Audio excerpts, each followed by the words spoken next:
They're all unique in their own way, and they're all just so wonderful. And it's been a great week to get out and see kids in our schools. So congratulations once again to all those kids. And we look forward to our next ceremony, which will be held on February 16th, and it will be hosted by Marquette High School. Veterans Day is November 11th. That's tomorrow. And it's always a wonderful day in Rockwood as our students, staff, and community come together to recognize those who have served and are serving our great nation. We've enjoyed all the activities in our Rockwood schools this week. We've had various ones leading up to tomorrow, and even some into next week. But it's a way to teach our students the importance of honoring those who have served in the United States Armed Forces. And thanks to Rockwood voters, as you know, the construction of our new renovated science areas to make them more STEM labs in the high schools, part of the 2015 bond issue, continues. And this week, Marquette High School is, we're beginning the process there. We will be moving over the next summer to Lafayette and Summit as well. So we're just thrilled to see that progress. Some of the bigger projects as part of the bond issue, but also some of the last. And we've seen great leadership through Chris Friend and his department as we've navigated this extensive bond issue. So we're excited about that. Thank you, Mr. Friend. That's all I have tonight. I'd like to just piggyback on this second. Veterans Day celebrations have become a really nice thing in Rockwood for our students. But I know there's some active duty and reserve duty and veterans here in the room tonight. I won't embarrass you by asking them to stand up, but I would ask you to join me in thanking them for their service.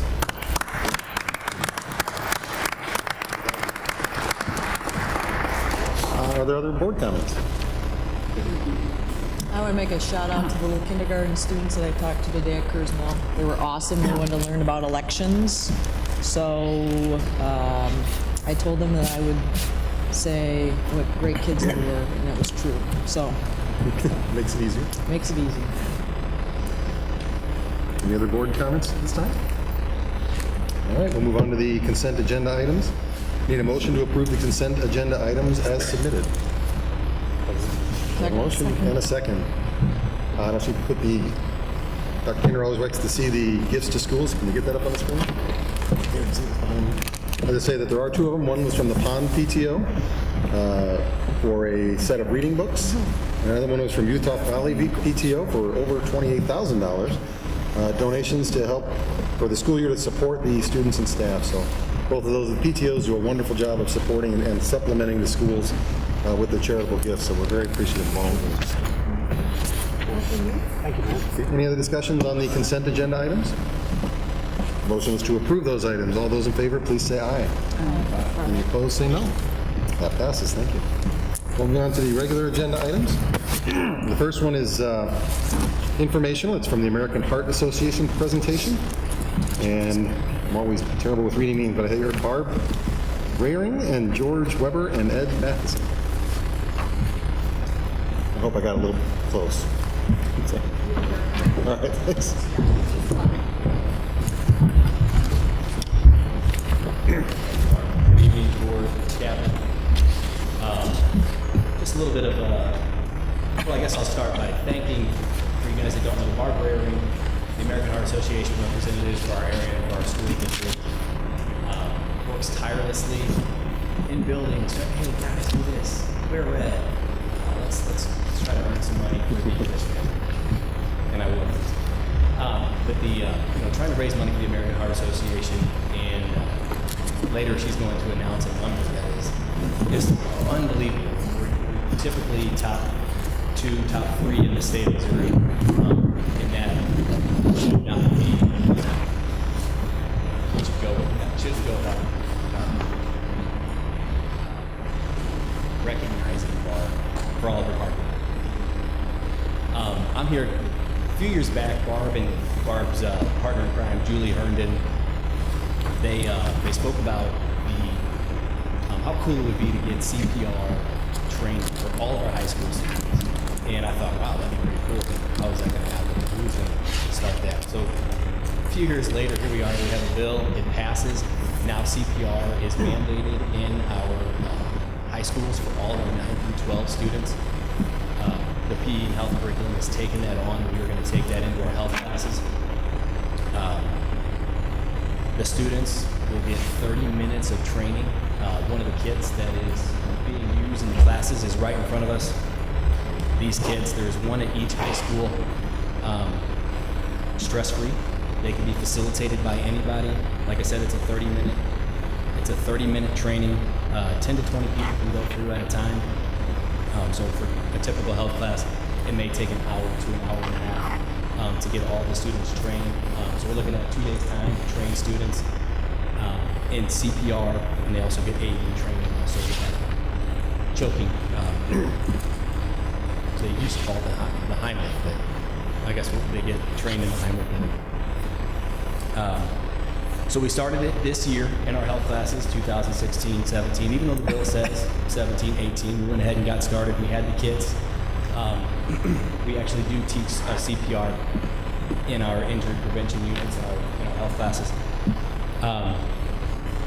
And so the cool thing about it is, over the next 4 years, is that the Rockwood School District alone will be sending 7,400 qualified lifesavers into our community, which is cool. Not to mention across the state of Missouri, and the state of Missouri is one of 41 states across the United States of America that either has the legislation passed or it is in progress to be passed. So, I mean, that's the fact that we're sending 7,400 lifesavers into our community is great news. And so, with those kids, going back to the kids, within the Rockwood School District, we have 4 kits. 2 of them were donated through private donators, and 2 of them were donated by Weber Chevrolet. And we have Tony here from Weber Chevrolet, and we want to make sure that goes recognized. And so we have a plaque. Barb brought a plaque for Tony, recognizing him and his contribution to donating 2 CPR kits to our high school.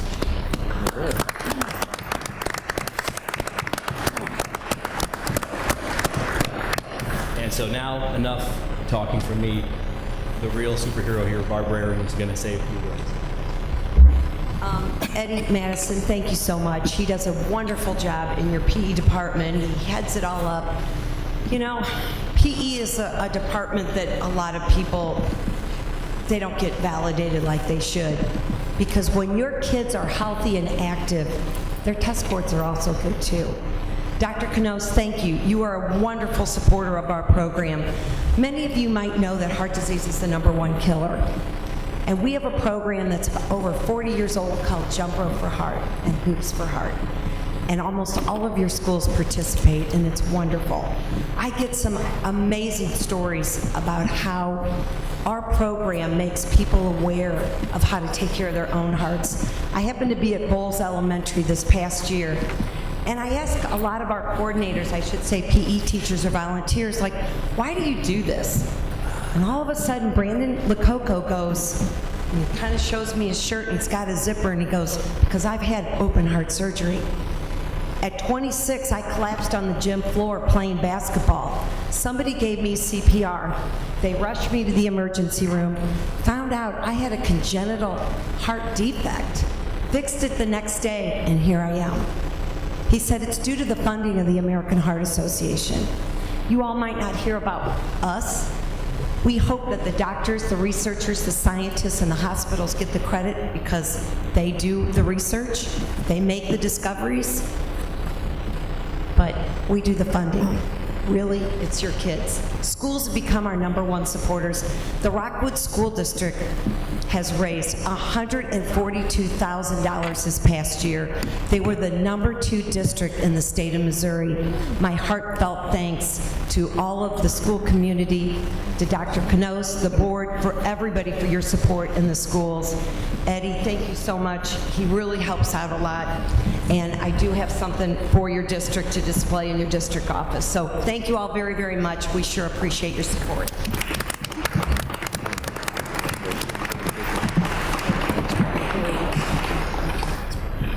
I want to follow up just a comment. I've known Barb for a long time. She's so passionate about the work that she does, and we thank you for that as well. And she mentioned #2. And for the past couple of years, when Barb and I talk about this, I'm friends with all the superintendents in the area, but we've been chasing Dr. DeBray and Fort Zumwalt School District, who they do a remarkable job. Yeah, for a number of years now, they've been number one, and Parkway's been knocking on our door a little bit. So Barb and I talked in the office, and we came up with a little something, and I threw out a bit of a wager, for lack of a better thing to call it, to Dr. DeBray and Dr. Marty. We are officially in competition this year with the two, and what we've agreed as superintendents is that the second and third place districts this year will treat first place superintendent to a steak dinner. So I've got some skin in this game, and I'm hopeful that we can ramp up our game that much more. We should be able to, and of course we all know, and Dr. DeBray and Dr. Marty and I all agree, this is all in good fun. If anything, no matter who's first, second, or third, we're hoping that it even brings those that are fourth, fifth, sixth, and on down, just gets their interest in it. It's amazing how just a little bit for a school to do something through PE, through Jump Rope for Heart, or Wear Red Day, or what have you. My goal is this year I want 100% of our schools involved in some way. It's such an important thing, and I was really impressed when Barb met with me this year, sharing the numbers of how it really is helping. It's one of those situations where you can look at the money going directly to the research and the numbers going down, and that's a very powerful thing. So thank you for your passionate advocacy.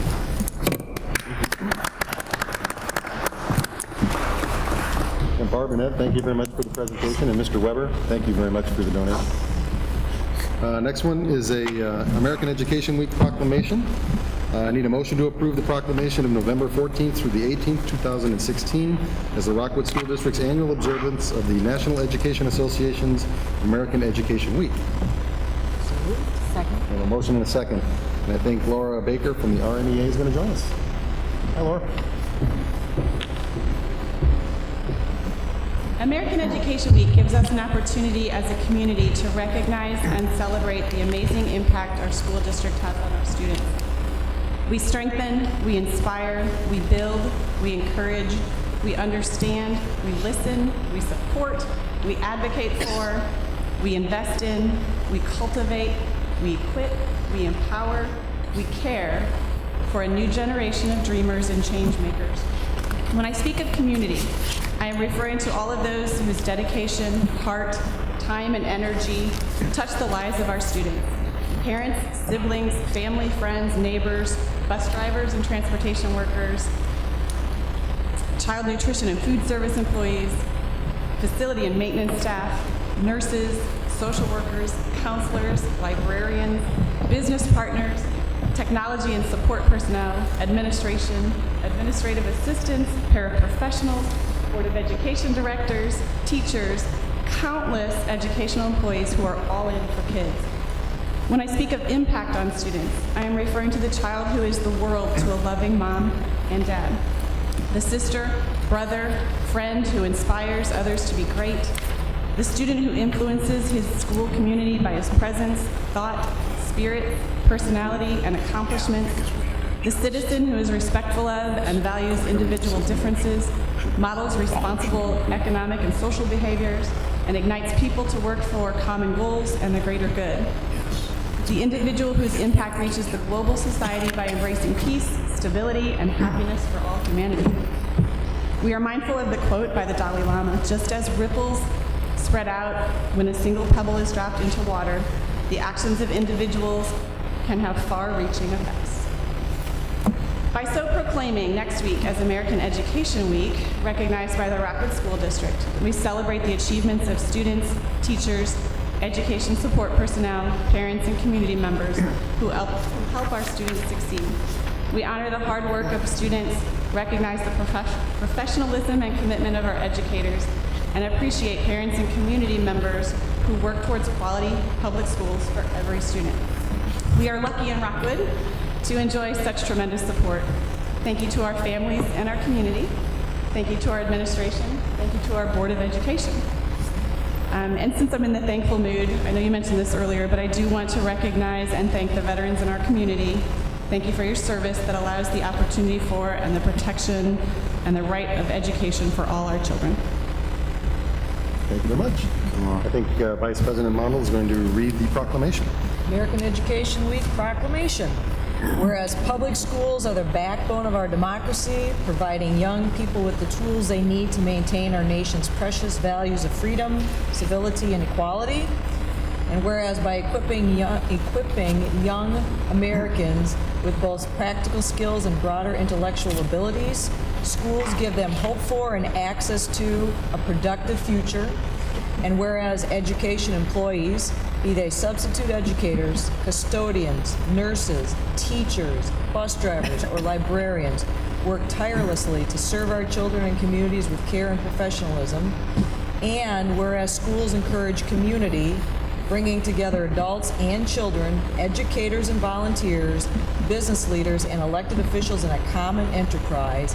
Now, therefore, we, the members of the Rockwood School District Board of Education, do hereby proclaim November 14 through 18, 2016 as the 95th annual observance of American Education Week. Thank you.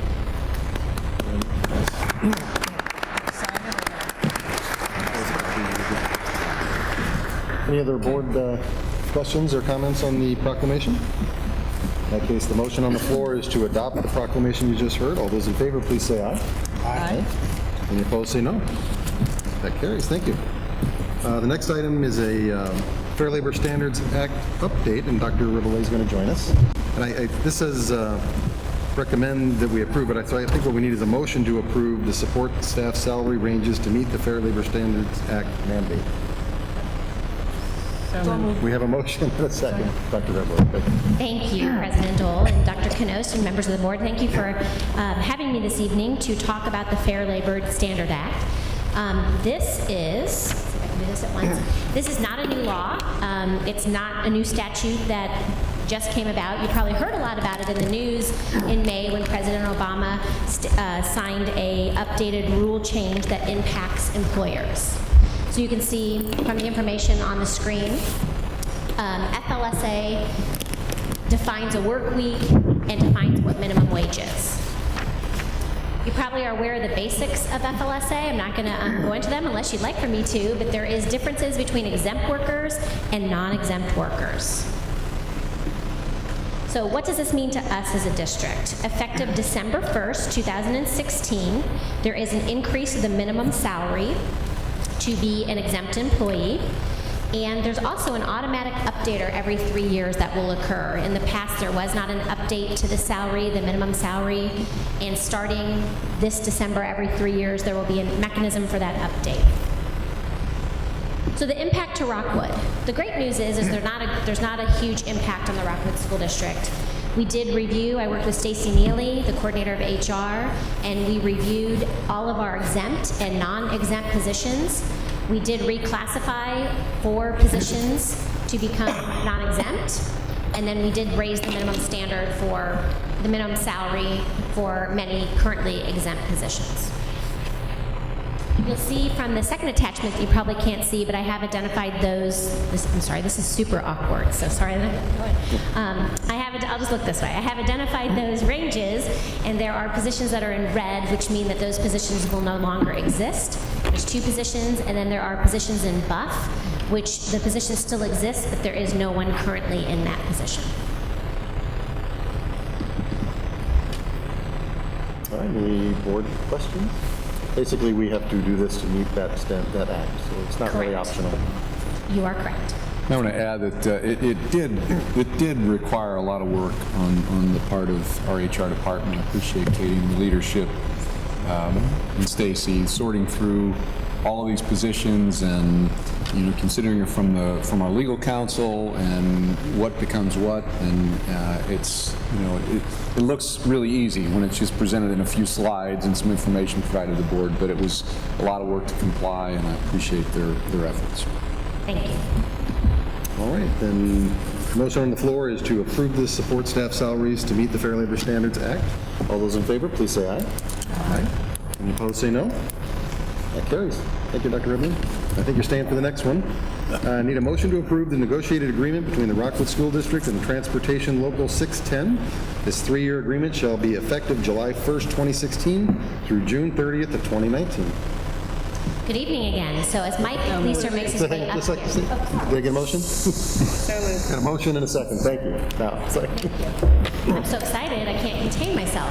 As Mike makes his way up here, this is a lot of hard work on a lot of people that worked together collaboratively to develop this first year contract. Anytime you enter into a contract with a new employee group, there are a lot of pieces that have to be considered and have to be worked out. And I do want to recognize the team that is actually all here tonight for their hard work, and especially Mike Leeser, the business representative for Local 610. So if you wouldn't mind standing when I say your name. The Local 610 team was led by Mike, also with Peggy Henkel, Shelby Palmer, Vicki Parrish, and then the Rockwood administrative team was Mark Enger, Stacy Neely, Mike Heyman, Bill Sloan, and Tim Rooney. So thank you guys for all your hard work and development. And I'd like to take a moment to thank Dr. Knost and the entire board for your patience. This took us a lot longer than we anticipated. It started out a little rough. There's always a new group. It takes a while to adjust to my sense of humor. And once we get past that, seriously, I've been doing it for 15 years, and I've never seen a more cohesive group. I respected every person on your team, and we both worked together for the same goal, and it was a real pleasure. And I've met some great friends, and look forward to working with them going forward. Thank you. Thanks, Mike. Thank you. As I understand it, these drivers are mostly, if not exclusively, the same drivers that drove for our district last year, but that was through First Student. Is that correct? Yes. So that's great. So, well, very happy we got it worked out, and nice to have you in the family. So, welcome. Any questions, anybody? All right, the motion is to approve that negotiated agreement. All those in favor, please say aye. Aye. Any opposed, say no. That carries unanimously. Thank you. Thank you.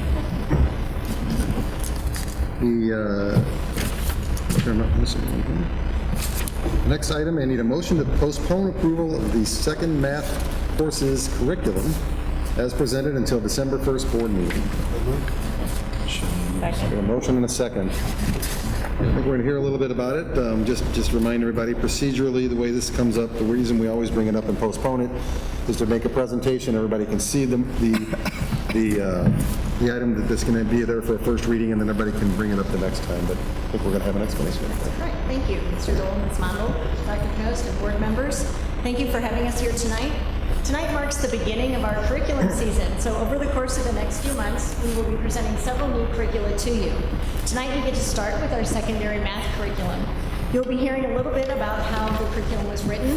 You'll be hearing about the changes that were made, and you will also be hearing about the instructional shifts that have moved towards our new innovative practices. When I was here prior talking with the PI department, we talked about our 2 new math classes, AMPT and Geometry and Construction. You'll get to hear a little bit more about those, as well as some other opportunities for teachers as they move towards the innovative instructional practices. It's important to understand curriculum's role in innovation, as innovation cannot be done in isolation, but it does work together with curriculum. Curriculum outlines the skills students must understand, know, and be able to do to effectively participate in the innovative practices that will be placed before them. They truly do go hand in hand. Our role in the curriculum department is to cultivate and support the teachers in their instructional practices as they change to deliver curriculum. So we're going to begin our season, our curriculum season, with math tonight. Good evening. My name is Lisa Lingold, secondary math facilitator. And tonight I'm bringing the curriculum for the core math, high school math courses, Algebra 1, Geometry, and Algebra 2.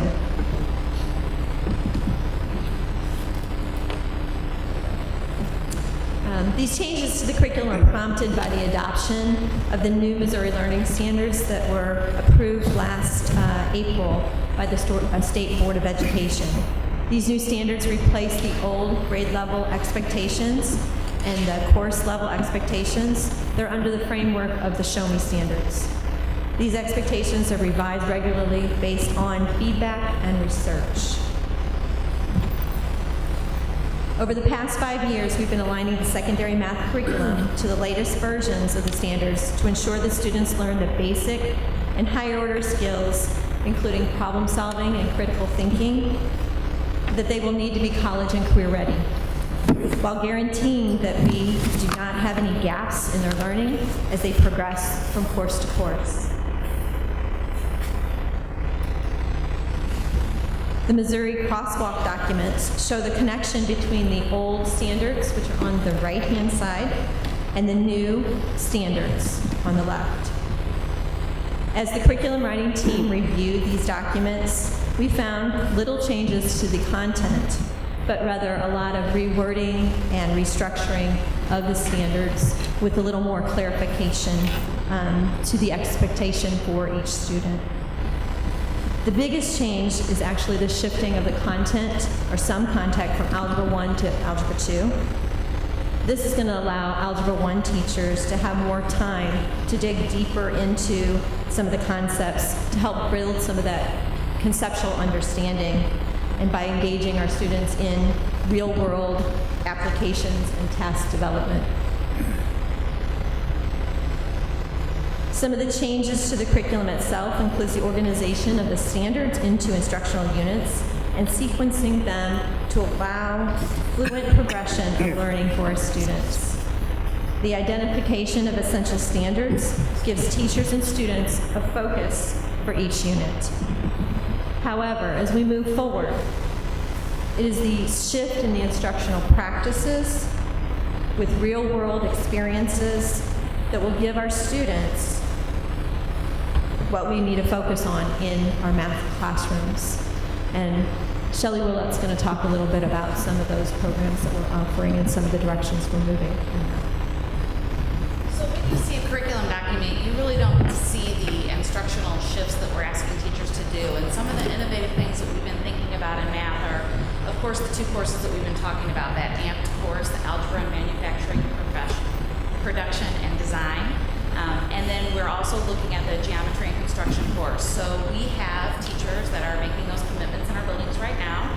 We're going to start training with them, and students will have the experience of taking that core math class. It does not change from what you see here in the curriculum. It's the full Algebra 1 course, the full Geometry course, but we couple that with that Career and Technical Ed course so they apply the math that they're learning in that real-world setting. So those geometry students will be actually producing some kind of construction project when they actually learn the geometry and applying it in that setting. The algebra students will be creating their own business and starting that from scratch and running that business in school using the algebra that they're learning. Some of the other things that we really found have been really important for us in math is just exposing our teachers to the possibilities of what's out there. So Lisa recently took a trip to Tech Shop and took a group of teachers down there, and they really got to start thinking about what those possibilities were and how we can apply that in math. We are finding through all the research that we're looking at that when kids understand how the math applies in the real world, those math concepts are much easier for them to understand. So we're having a lot of fun doing those things and exposing our teachers. There's great conversations that are happening. We see more of that growing next year as we also, you're going to see in a month or two, the next generation science standards come into play with our new science curriculum, and we see a real opportunity there to do some innovative teaching with math and science coupling together and doing some hands-on real-world projects. So with all these new pieces, it's important that we provide some professional development for our teachers, because that's really going to be the key to making these shifts in instructional practice and bring these innovative ideas to our students. We're fortunate that the NCTM Innovate Conference is in town in St. Louis next week. Super excited about our teachers getting that experience to collaborate with one another and learn from that. I'm also looking at a lot of other options to try and provide professional development to our high school math teachers. through hopefully some job-embedded PD so they can see the relevance and how we can actually incorporate those practices in the classroom throughout the course of the year. So, do we have any questions for me?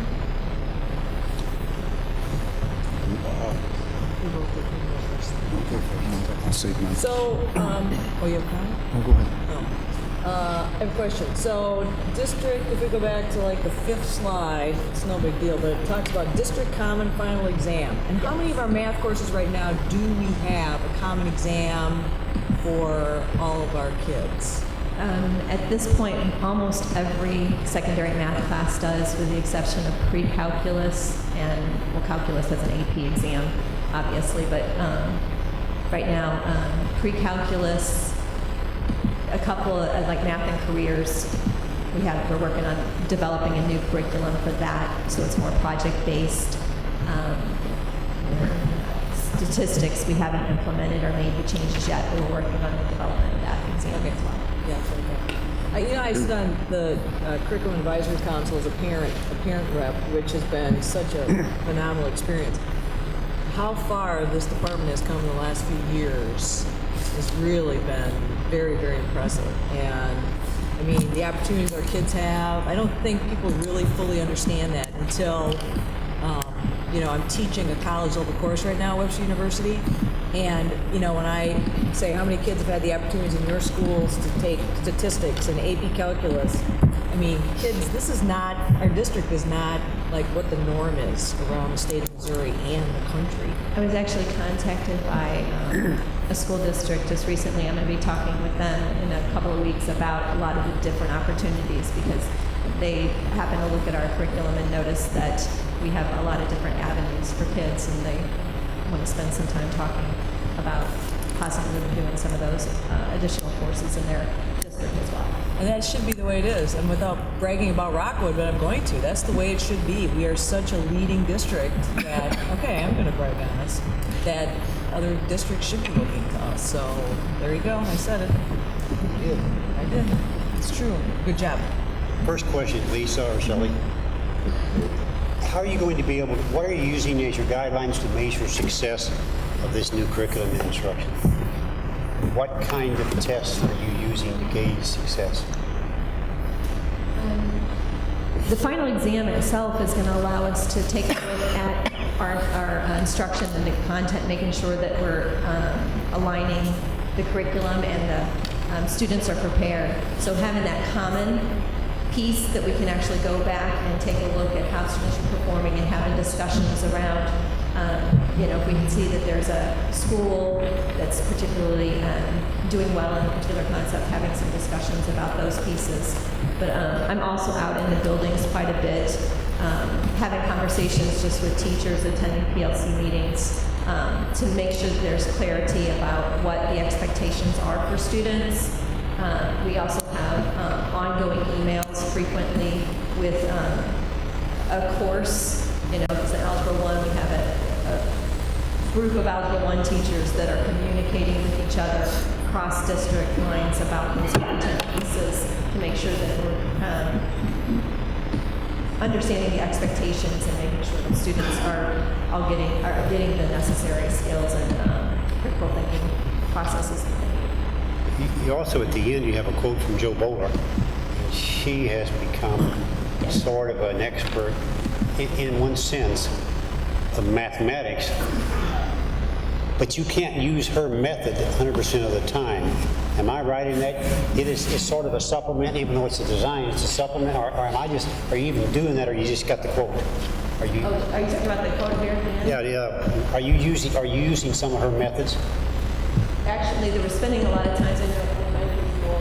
Shelley can talk about that, about the elementary school. But yes, as we develop our move to the PD, it's super important to build that growth mindset in students and teachers so that we can believe that all students can learn. It's just a matter of giving teachers the methods to help them bring students around to that idea and making students believe that they can do it themselves. Okay. We're talking about in elementary in particular, looking at instructional practice, and we now know that our kids need to get that concrete math experience first before they can ever get to the conceptual. And the new program that we are looking at is really going to take us in that direction, and it's a lot of hands-on math for kids, so not a lot of time tests, not a lot of worksheets, but they're manipulating things to learn the math and get that numeracy. So we're going to see a lot of that, and especially for our students that struggle, sometimes that visual really helps them out a lot, and we're learning that all kids need to learn that way. So we've been doing a lot of research, following Joe Bowler a lot with that math mindset, trying to build kids up to say, everyone can learn math, it's not a gene that you're born with, it's possible, and teaching our teachers how to support kids in that learning. Thanks, Shelley. Thanks, Lisa. There's so many kids that you just said something, Shelley, that helping kids understand they can learn math. I truly believe that so many kids simply don't realize that until they're adults. And I think the key is something, Shelley, you said earlier, those real world applications that so often, and I have great respect for our math teachers here, but so often the traditional math teaching has not appreciated that. And I want everyone to know that whether we're talking about mathematics, English language arts, or music, or world languages, whatever, you're going to hear a lot of the word innovation because, at least until you decide you need a new leader sitting here, because, a handful of years back, in so much talk about accreditation in the state, the more we look, the more we realize the thing that is absent from our schools with the uniqueness of our children is the real world applications, and us thinking that we need to open up their heads and pour in all this knowledge and that someday it's going to magically apply out in the real world, and it just doesn't always work that way. And we also know it's so simple. Go to an art classroom. Go to an elementary art classroom, and you're going to see kids engage. You're going to see every kid learning to their own uniqueness. And most of the time, this doesn't mean every kid loves art, but most of the time, kids are finding enjoyment in what they're doing. So I just want to comment, Shelley, you mentioned, and Karen, you led with the comments about innovation that are important to the vision that we've been spelling out. And we talk about the geometry and construction, and that's a great idea, but we need to make sure that all of our teachers and all of the curriculum that we roll out for every course gives teachers two things: autonomy and autonomy to be innovative, because when you talk to teachers about innovating in the classroom, they get a little nervous because they think of the culture of compliance that we've been in, coming down from the federal level, the state level, that causes them to say, I can't afford to be creative in what I do because I've got to do A, B, C, D, E, and F and make sure that gets done. So can you just kind of summarize that? Shelley, you talked about those real world applications. Just how does the curriculum allow our teachers to really feel that ability to innovate and be unique in what they teach and how they teach? I just had that experience today working with a speech team. So 4 teachers came in to write a speech curriculum. We started talking about, they looked at their standards. I said, so let's think outside the box. What can we do different to pump up this speech class? And they all just kind of looked at me funny, and then we kind of sat there for a couple minutes, and the more they felt relaxed about it and just kept the conversation going, we walked away with a really great idea from them that they had never thought of before. So I think it's just having those conversations, not pushing them, not forcing them, but getting people to understand that we're here to support them, that they can think outside the box. And we're having to tell them too that we're vulnerable here. We don't know what pathway we're taking, and we'll support you. We just don't know what that support might look like until we get into the work. So having people come along for the ride has been fun. I think sometimes they take it back when we say those things and say, well, let's think beyond the standards. But it's been a great journey for us, and as a team, we've had a lot of good curriculum talks about those things because we've never had that freedom either. So it's been exciting for us to go in that direction. I think some of that is highlighted by, in recent years as we've just raised the bar. I shouldn't say recent years. I mean, that's really been, how we traverse education in general, we look and we say it's not good enough, and we raise the bar. And I don't mean Rockwood, I mean collectively. But in doing that, we just sometimes lose that ability to figure out how we can allow students to fail. And that's okay. And we've, together as an administrative team, we've looked at examples where students have failed and the system tells them, you know, it's a very sad day, they've tried something, but then you look at the intelligence that they put into what they failed at and what they still learn, and that's part of that innovative and that growth mindset that we've just got to continue to pursue. So I'm sorry to belabor that, but I just think it's important. We're going to hear that a lot. We're going to continue to hear that. We've got a think tank that I put together. It's going on almost a couple years old. Kim Litzau, as you know, I brought her. She's the project interface and the way we can innovate with children that way, and the PI department, the curriculum department. We're going to keep talking about this to not follow the leader, but to be on the cutting edge and be a district that truly does lead in the United States in ways that we innovate. We're not going to pull kids out and create an innovative school somewhere. We've to some degree, we've got the CCL program for our talented, gifted students, but we're going to find ways to continue to innovate in the classroom, in every subject, in every area, core, elective, and what have you. And it's going to take us so far down a path of just amazing experiences for our kids, and I'm really excited about that. So just get used to that lingo. Hey, you know what? I'm fired up about it too, because I think that the younger you can get our kids exposed to everything that's out there, STEM, you know, technology, we really need to bring the technology down to the kindergartners and move them up, because those kids, I mean, the opportunities they have are way more than any of us up here at this table have had, and any of you out there, no doubt, too. So I think the younger we start kids, the more opportunities we give them. I'm with you. We've got exciting things developing that we're going to continue to bring forward that fit with that paradigm, that mindset, and it really is. It's an exciting time for our Rockwood students. And it is raising the bar higher than we ever thought we would anyway. Yeah. I mean, Right. You can raise the bar by ramping up the curriculum that this is doing. Thank you for saying that, Shelley. That's true. There's sometimes confusion that it's one or the other. No, it's not. It definitely allows us to raise that bar even higher than it's ever been. One follow-up question I think Keith started asking it, but when you're part of your curriculum development, I'm assuming that you're looking at assessment practices, interim, formative, authentic practices along the way, portfolios or something, keeping with the spirit of innovation to get a good sense if the kids are getting it or not, so you can alter your instruction. So We're just really stepping into that portfolio piece, because with one-to-one, we really have some opportunity there to do some portfolios with the kids that have been doing work over time, so we really get a great idea. So we're talking about that. And then the teacher piece, as far as how to look at that and use that as an assessment as opposed to a pop quiz. I couldn't hear all of what Lynn said. I hope I don't repeat. But you have 4 or 5 courses here. Now, that's not even close to being all the mathematics courses. Is this on a rotation? Every year math does Yes. the other set?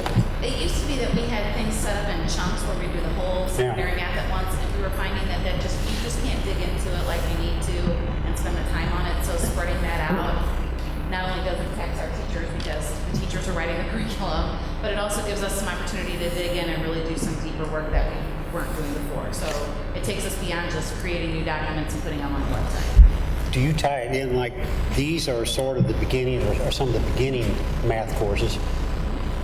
And if you're working on English, do you work on English beginning courses the same year and rotate that way, or is it's all over the board? Last year also I brought the Algebra 3, the trig, and the finite.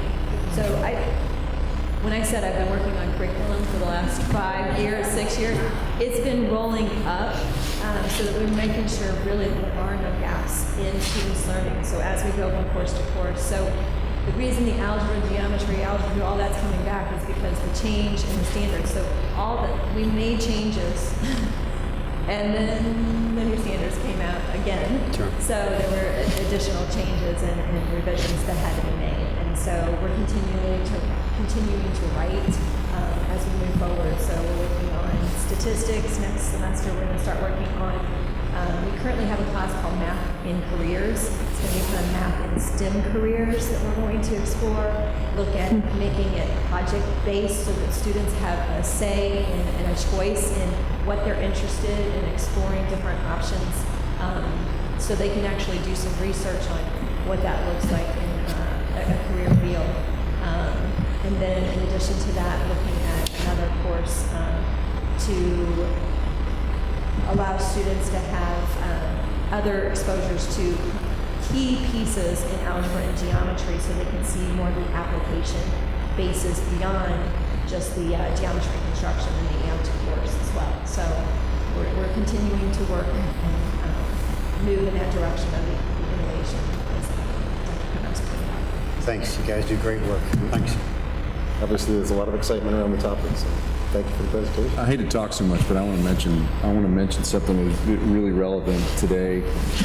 I spent the after school today with one of our middle school robotics teams, and these kids are so exciting. And of course, they have a competition coming up, and they were sharing. They have to actually solve a problem. They have to walk through the solution of a problem, and they decided to work on the fact that pesticides, especially with the Zika virus, are killing bees, especially on the East Coast, and they were really impressive in the the data that they presented. They're middle school kids, after school club program, and then of course that kind of segued into what they're doing with their bots, with their robots, and what they have to do, and they explain all this.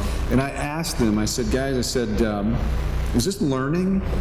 And without even thinking about it, they were all like, yeah, it's absolutely learning. I said, what are you learning? One of the first things they said is math. And I said, this is an after-school club. What if school looked like this?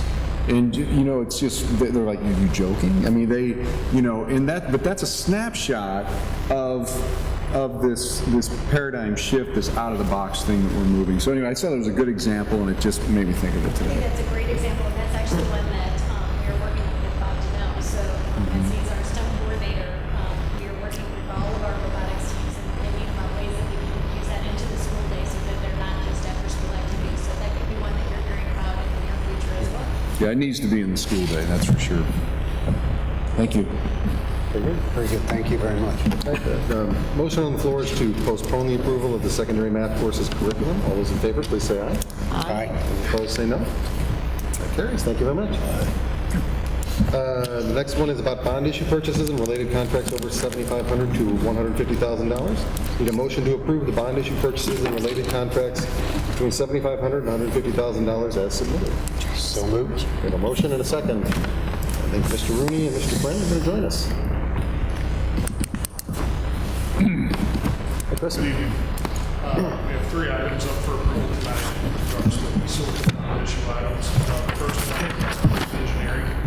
There was a civil engineer that we engaged back last December. We had board approval for their initial contract. This is an extension of services at Marquette High School. One of the things when we got a contractor on board, we were looking for ways that we could minimize the impact on the traffic flow on the backside of that building. As you know, we're building that addition, forward loading docks, it's a little tight back there. One of the ideas was a temporary road off of Kurzville that would go to the east of the existing entrance. And in order to do that, we have to submit to Parks and Valley for approval, and that requires a civil engineer to draw that up. This is an extension of services to do that for all of us.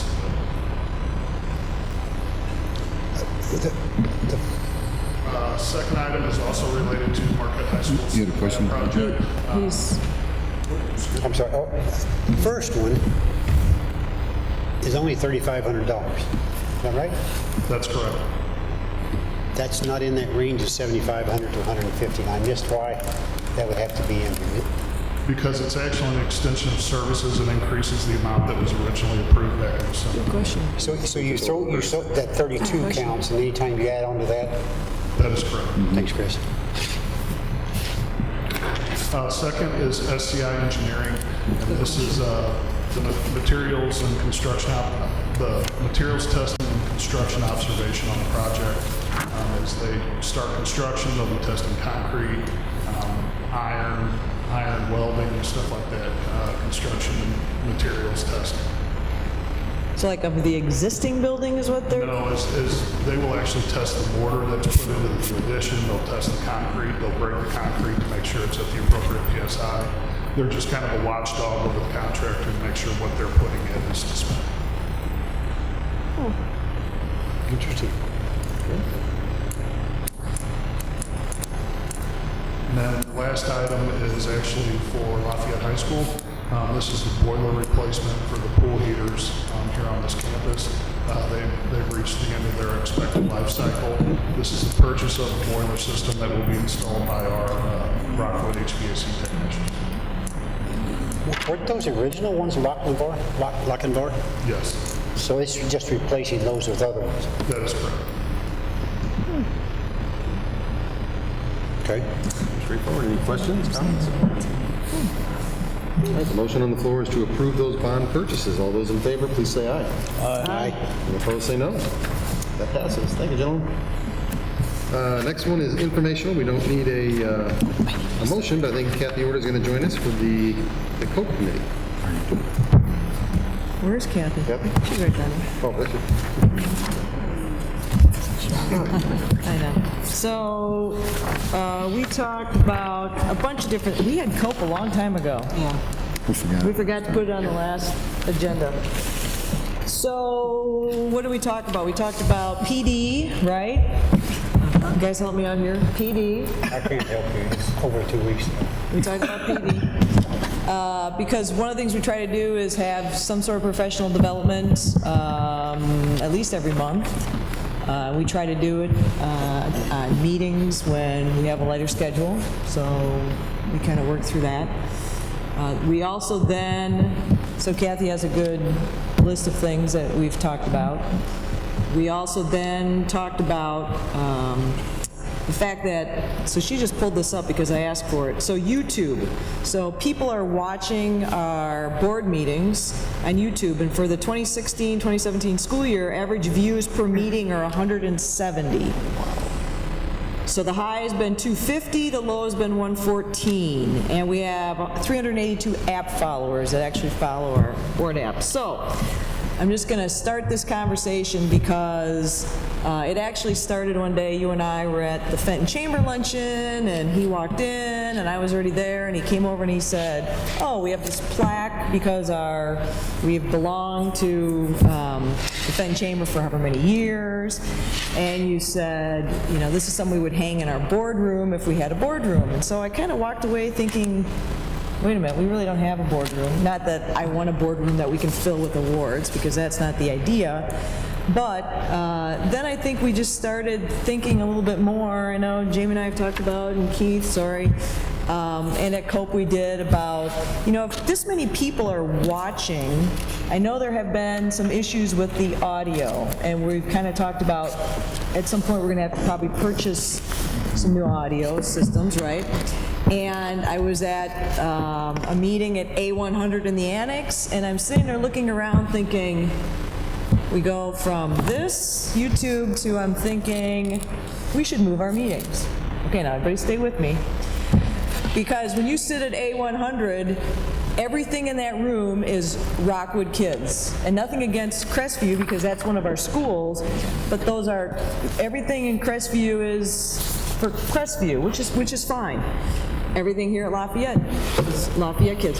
But when you sit in A100, it is really a neat place to be because our mission statement's on the wall, and we have pictures of kids all over. We could have a dedicated boardroom we've talked about, maybe upstairs.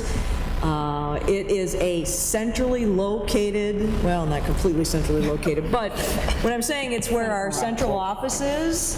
And at our last meeting, didn't some lady drive around for a long time trying to find out where our board meeting? It was from St. Louis Post-Dispatch, I think, and she had a hard time finding Crestview, but I don't know that that's... Well, okay, a lot of things go into this, but, you know, your cabinet leaves to go to Crestview.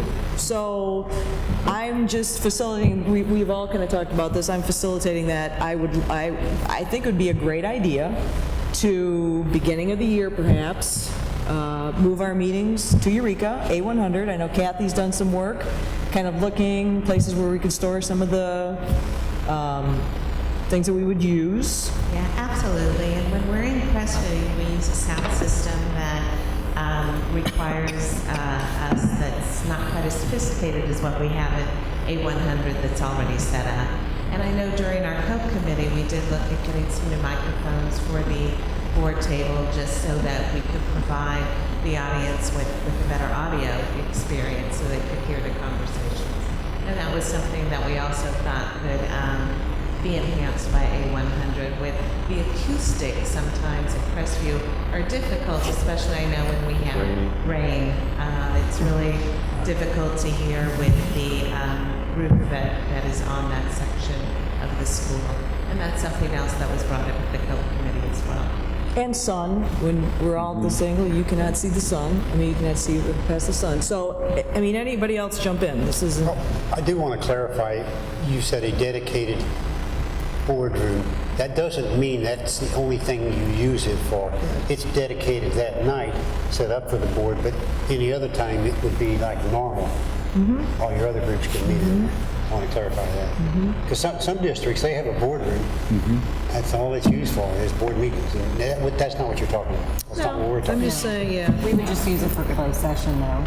And we would be using it for closed session, and we would have all of our board information there. Like sometimes there's meetings where we might be interested in some historical information on something if we're making a decision on something. Some of that information could be stored in those areas where we can easily get to it for boards that, you know, come April look a little bit different every year. So we just talked about the ease of doing it at central office. That room also, if there's a meeting where a lot of people happen to show up, that room can handle it in a way that's more conducive for seeing what's going on than the Crestview cafeteria. I know I've been there before as a participant sitting, you know, way in the back behind a thing. Or we just talked about all those pros and cons, and so thought we'd bring it to you all and see what you thought. Well, my immediate thought was, it's a heck of a lot closer for Matt. It's probably about the same for you guys. It's a lot further for Lynn and Herman and I and Dominic. But we could talk to Roy sometime, Ken. Well, I live in Eureka, so it hardly seems fair for me to comment, but that's a fabulous idea. I'm not sure why Crestview and was chosen in the first place, other than that cafeteria was wired for the events and to take the things in and out. In the last year, there's been at least one or two occasions where our board meeting interrupted what was going on at the school, and I felt uncomfortable with that. It was a teacher night or a parent night, and it was a board meeting the same night, and we had to come in and ask some of those teachers to vacate the cafeteria, and then that was a pretty uncomfortable thing for me. You know, that school ought to be dedicated to those students and not have the board come in and, you know, I felt like I'm telling them, get out, this is more important, and it's certainly the wrong message to send. So I would be happy about that. It is a little more central in the district. You know, the district's not a circle, so there's no one point that's absolutely in the circle, but it's 150 square miles, so it's a very large place, and no matter where you put it, it's going to be a little ways away from somebody. I think Crestview was also used at, I'm guessing, based on having the theater there. So when board award nights took place there, there was place for that. Now that we're rotating to the high schools for the use of these larger theaters, this is working out well because everybody can be in here for an awards night. We can fit everyone. People aren't standing. And so that eliminates that need as our main location. I'm not sure what the policies and procedures say about the location of the board. You know, if that's something. I don't know. Is there? I mean, maybe we should check that. Well, let's do check that before next time. Sometimes And again, it's self-serving. Many organizations say that the president decides when and where the board meetings are, so it could be just that simple. On the other hand, I would certainly not want to do that without at least a consent of most of the board, because it's a good idea. So I guess we're kind of looking for that. Is anybody? I think the policy says it's at Selvage, which is 2 blocks from my house. Not sure, but I think that's We'll look into that. We'll find out. It could be. Crestview, the newest member. It's the closest to the newest member, I think. I don't think we have that. Right, so for tonight, we'll check. we'll find out what it takes, and we can certainly vote on it at the next meeting if we need to or want to. And see if that is something that, I'm assuming that's something we vote on, and Yeah, I don't know, that's what, but Yeah, certainly I wouldn't do it, even if it didn't require a vote. If somebody feels strongly that this is a bad idea for some reason, then this would be the time to bring that up. Okay. Okay, well, let's find out what it takes to do that, and we'll bring it up at the next meeting, and also maybe have the district look into a little bit the logistics, or maybe we've already done that about what A100. Still looking at that, but to be clear too, I think when we talked about it, we were thinking that maybe something that we would start with the beginning of the school year or something like that, not necessarily that we would just break and go there now, which because or maybe in January. Okay. Already posted that. It is. I agree. It's a great room, but Transition would be easier over the summer, I would think. yeah, I think there's some logistical considerations with the room, just the the functionality of what kind of stays in there all the time, and the furniture, and how I want to make it good. I mean, if we're going to make the move, and I want to consider some of the age of the pictures on the wall and stuff like that. It could be a really good thing, and we might as well make it a really good thing if that's what we're. Can we give you that homework assignment? Done. Well, maybe we could have another COPE committee meeting and The next meeting? chat about that too. Yeah. Okay. Anything else on the COPE committee? From the COPE committee? Oh, that was a lot. Okay, that was a lot. Next item is just discussion about the next agenda for the December 1st meeting. I imagine that we will not have a meeting the week of Thanksgiving, so December 1st is the next one. And There's 2 in December, aren't there? 2 in December. 2 in December. Still got another week or so. If there's more than that, we got a few weeks. If you have anything that comes up that you want to add to the agenda or get talked about it, please bring that up with Janet, and we'll get them on there. Okay. And I guess finally, I don't know if there's a list or something. Is there any future agenda presentations? I know tomorrow is Veterans Day, so there's things going on all over the district, and would always encourage people to attend as many of those as you can. It's a happy time in the schools. Unfortunately, most of them are right on top of each other. Yes. But there are a few. I mean, Well, do we have them, how are we doing for coverage? I'm going to Selvage and Green Pines. yeah, we're pretty well good? covered. There's a couple, Fairway Elementary also in the morning, Ellisville Elementary, Kellison Elementary. We have those in Chesterfield, and then in the afternoon. There's Werther's at 1:45 and Pond is at 2 o'clock. So I think I'm going to Werther tomorrow. Yeah. and she's yes, I've going to got John Werther. Right. Lynn's going to Werther. And Summit plays in the state championship. Tomorrow night, Summit. Sweeney Todd at your All right, any other topics for tonight? It's Final Four.